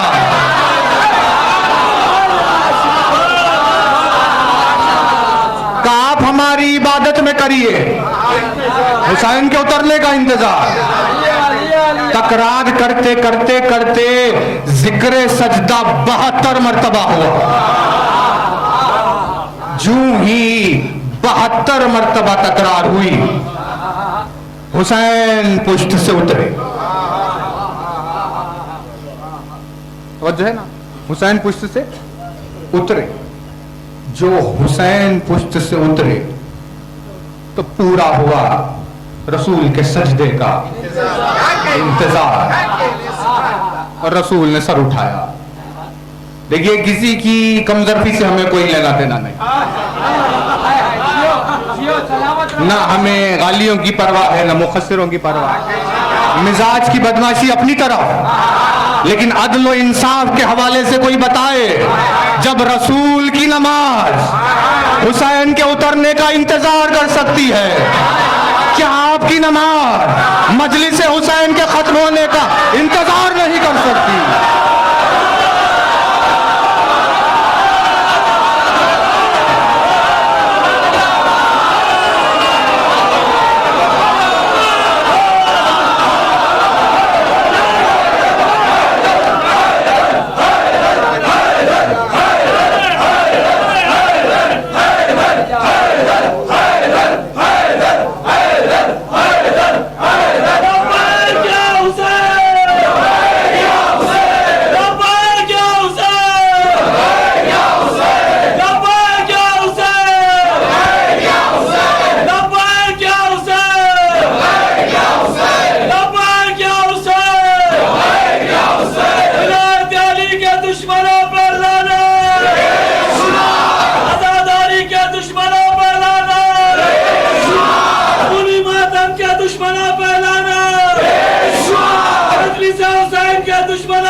नियतों की कमजोरी से ताल्लुक नहीं, अदल व इंसाफ की निगाह से कोई बताए, जब नमाज रसूल हुसैन के उतरने का इंतजार कर रही है, आपकी नमाज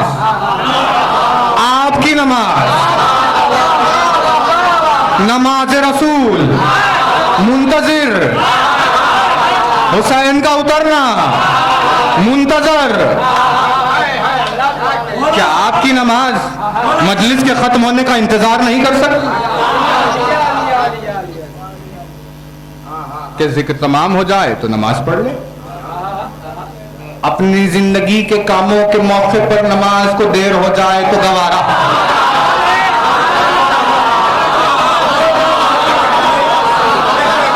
अपनी किसी बात से देर हो जाए तो ठीक है, लेकिन मजलिस की वजह से देर हो तो कुफ्र शिर्क हो जाए। ये इंतजार की बहस।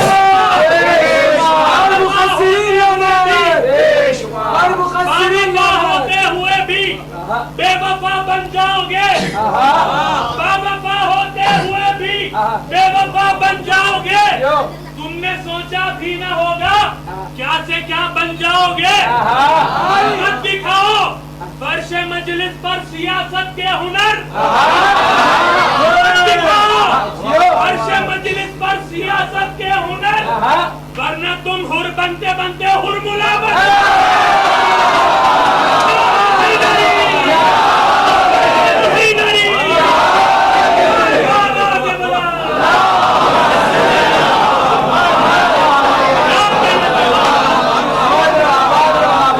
की आवाज से कोई पूछे जब नमाज रसूल कर रही है इंतजार, क्या आप नहीं कर सकते कुछ इंतजार?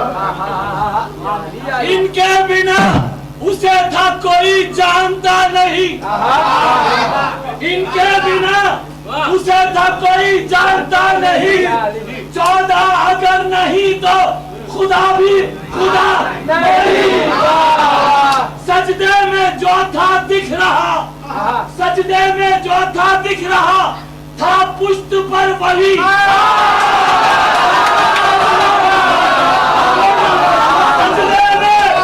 सजदे में जो था दिख रहा था पुष्ट पर वही।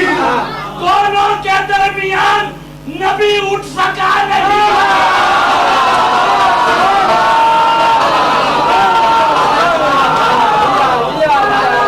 इंसाफ की निगाह से बताए भाई, जब रसूल की नमाज कर रही है हुसैन के उतरने का इंतजार,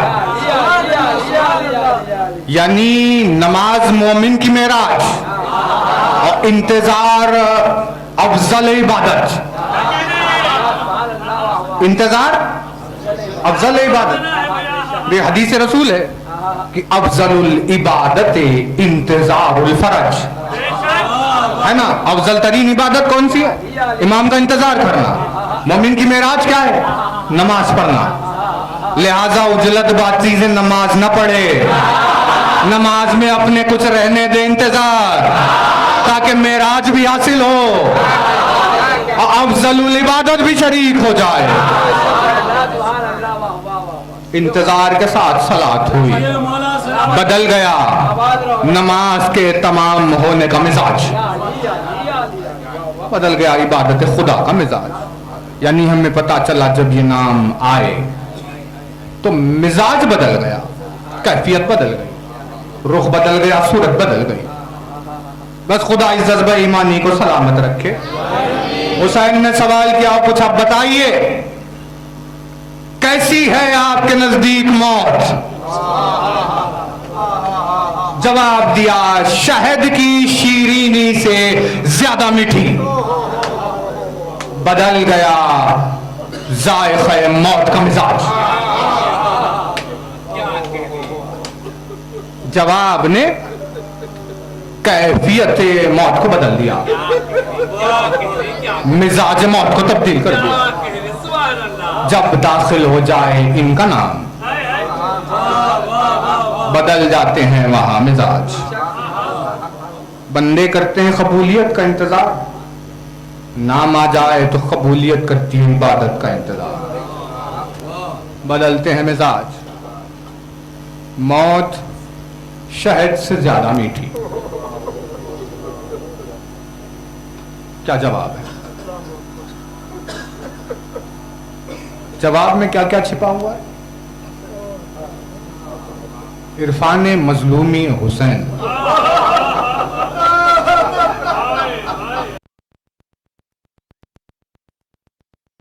जवाब में अगर मौत की थोड़ी सी तलखी की तस्वीर पैदा होती तो इजाजत में ताखीर होती। गुर्बत हुसैन को नजर में रखकर कहा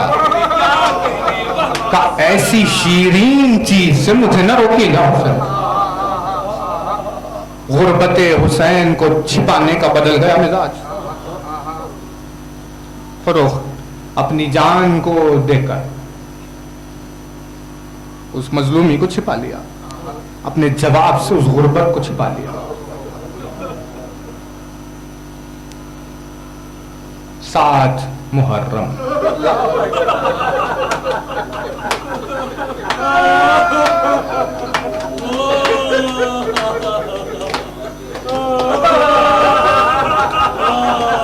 वो भी गुजर गई।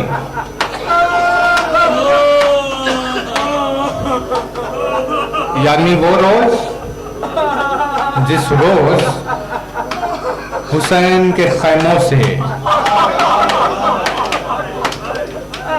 बच्चों की आवाजें अलतश आने लगी। हुसैन के मासूम बच्चे कह रहे हैं प्यास हमें मारे डाल। मासूम छोटे छोटे बच्चे अपने हाथों में सूखे हुए कूजे लिए हुए एक खैमे से दूसरे खैमे की जाने, दूसरे खैमे से तीसरे खैमे की जाने, और जब पानी की एक बूंद न मिली तो आवाज आई अलतश। ये आवाज अलतश हुसैन की सबसे बड़ी गुर्बतों में से एक है, क्योंकि जब इमाम से पूछा गया कि मौला आपके बाबा के लिए सबसे अजीम मुसीबत क्या थी, अब हुसैन जैसा मजलूम उसकी किस मुसीबत को अजीम शुमार किया जाए। इमाम ने जवाब दिया, मेरे बाबा के लिए एक अजीम तरीन मुसीबत यह थी कि जब वो बाहर से खैमे में दाखिल होते, छोटे छोटे बच्चे हुसैन के करीब आ जाते, हुसैन के दामन को अपने हाथों से थाम लेते और कहते, या हुसैन प्यास हमें मारे डाल रही है। हुसैन जब उन प्यासे बच्चों की प्यास की शिद्दत को देखते तो हुसैन का कलेजा फट जाता। यही हुसैन की सबसे अजीम तरीन मुसीबत थी।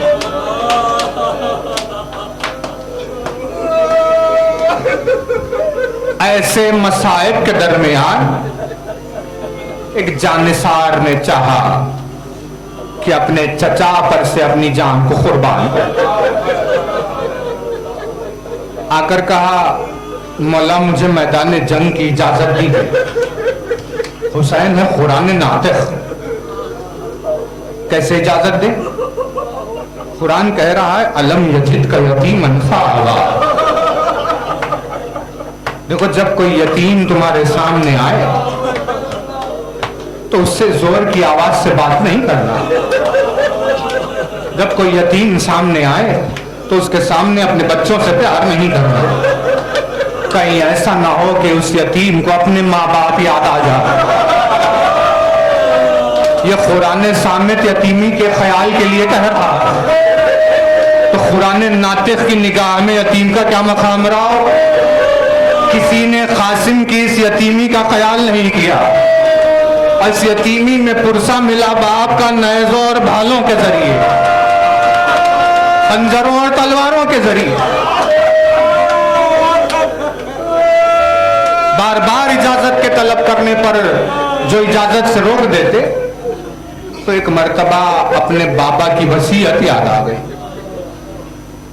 बाबा ने कहा था, मेरे लाल कासिम, जब तुम पर, तुम्हारे चचा पर सबसे ज्यादा अजीम मुसीबत आ जाए तो उस रोज इस तावीज को खोलना। उस वसीयत को याद किया, तावीज को खोलकर हुसैन के सामने पहुंचे। बड़े भाई की तहरीर को अपने आंखों से देखा जिसमें हुसैन की गुर्बत के मुजाहिरे थे। मेरे भैया हुसैन, कासिम रोज़े आशूर मेरी तरफ से तुझको कुर्बान है। तू उस गरीब का नाम है, तू वो गरीब है हुसैन कि अगर मैं भी रोज़े आशूर होता तो अपनी जान को तुझ पर कुर्बान कर देता, खुदा के लिए। कासिम को मैदान जंग से न रोकना, भाई की तहरीर को आंखों से लगाया। हुसैन ने इरादा किया कि कासिम को मैदान जंग में भेजें, लेकिन अपनी मजलूमियत को और बढ़ाने के खातिर एक मर्तबा अपनी बेटी का निकाह अपने भाई के फर्जंद से किया। का मेरे दिल पर एक दाग का और इजाफा हो कि मेरे भाई के फर्जंद से अपनी बेटी की शादी करने के बाद जब मैदान जंग में उसे भेजूं तो मेरे सीने पर मेरी बेटी के घर के उजड़ने का भी दाग आ जाए। ये कहकर मसनद निकाह को बिछाया गया। हुसैन ने कासिम का निकाह पढ़ा। का तारीख में बस ये अकेला निकाह का मंजर था, जिसमें जब निकाह के बाद मुबारकबाद के लिए उठे तो आपस में नजराने में सिवाय आंसुओं के और कुछ मौजूद नहीं था। दूल्हा और दुल्हन प्यास की शिद्दत से गुजर रहे थे। 13 बरस की कमसिनी और गुलबदनी के सबब कासिम के लिए ज़रा नहीं थी। एक कमसिन शहीद कुर्ता पहनकर लाखों के लश्कर के दरमियान चले गया। शहादत कासिम में सलाम की इनफरादियत थी। एक सलाम जो इमाम वक्त ने किया, मेरा सलाम उस शहीद के ऊपर जिसकी दाईं जानिब की फसलियां बाईं तरफ हो चुकी थी, बाईं जानिब की फसलियां दाईं जानिब हो गई थी। अल्लाह, अरे कासिम का क्या हाल हो रहा होगा। हुसैन अपने भाई की निशानी को इस हालत में कैसे बर्दाश्त कर सके।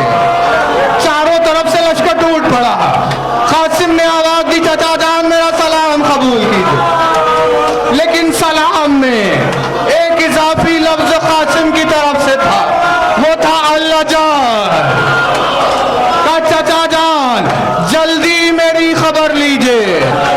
इस अलाजल से पता चला कि घोड़ों की टापों से कासिम पर क्या गुजर रही होगी, जो अल्लाह जल का लफ्ज इस्तेमाल किया। हुसैन की निगाहें क्या क्या मनाजिर देखे। अब जब मकाम आवाज पर पहुंचे, निगाहें इमामत देख रही है कि कासिम ने अपने नाम की तावील दे दी और लाशें नौशाह करबला टुकड़ों में तकसीम।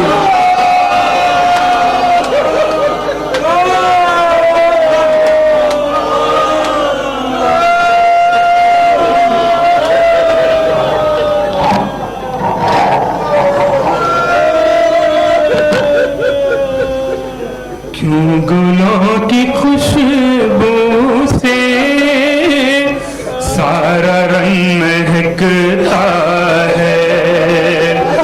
पैराहन मुअत्तर है, क्या ये कोई दूल्हा है। चांद सा हसी चेहरा धूप में चमकता और लहू की धारों का उसके रुख पसे